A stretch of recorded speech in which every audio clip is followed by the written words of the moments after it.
అన్ని ప్రాంతాల మీద కూడా ప్రభుత్వానికి సమానమైన న్యాయం ధర్మం ఉండాలి. ఇక్కడున్న రైతాంగం దిక్కు లేక గత్యంతరం లేక కాలువలు రాక ప్రాజెక్టు రాక భూగర్భ జలాల మీద ఆధారపడతారు అధ్యక్ష. ఒక ప్రాంతంలో రైతాంగానికి ప్రాజెక్టు ప్రభుత్వ సొమ్ముతో కట్టి వెంటనే ప్రభుత్వ సొమ్ముతో చేసి అతి చౌకగా అక్కడ నీళ్లు ఇస్తున్నారు, సంతోషం, ఇవ్వండి, ఇంకా దక్కించండి. రైతులు దేశానికి అన్నం పెడుతున్నారు కాబట్టి వాళ్ళకి సాయం చేయని మాకు ఇచ్చలేదు. కానీ వాళ్ళ దగ్గర ఎంత తీసుకుంటున్నారో తెలంగాణలో కూడా అంతే తీసుకోవాలని నేను డిమాండ్ చేస్తా ఉన్నా అధ్యక్ష. తెలంగాణ రైతాంగానికి వ్యవసాయానికి ఫ్రీగా పవర్ సప్లై చేయాలని చెప్పి నేను డిమాండ్ చేస్తా ఉన్నా అధ్యక్ష. ఇది న్యాయం చేసినట్టు అవుతుంది తప్ప ఏం గొంతెమ్మ కోరిక.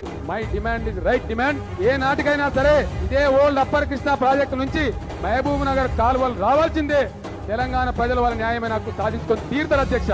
ఇది చరిత్రలో జరగబోయే సత్యం మీరు చూడబోతారు.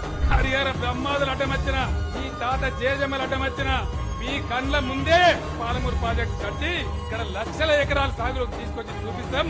ఇలా పాలమూరు పంపు పొంగు చూస్తే ఒక నది వారినట్టుగా, కృష్ణమ్మ తాండవం చేసినట్టుగా మనసు పులకరించే విధంగా అద్భుతమైనటువంటి ఘట్టాన్ని నా కళ్ళతో చూసి నా ఒళ్ళంతా పులకరించిపోయిందని నేను మనవి చేస్తా ఉన్నా. ఇంత మంచి కార్యక్రమం చేసి నా జీవితం ధన్యమైందని నేను మనవి చేస్తా ఉన్నా.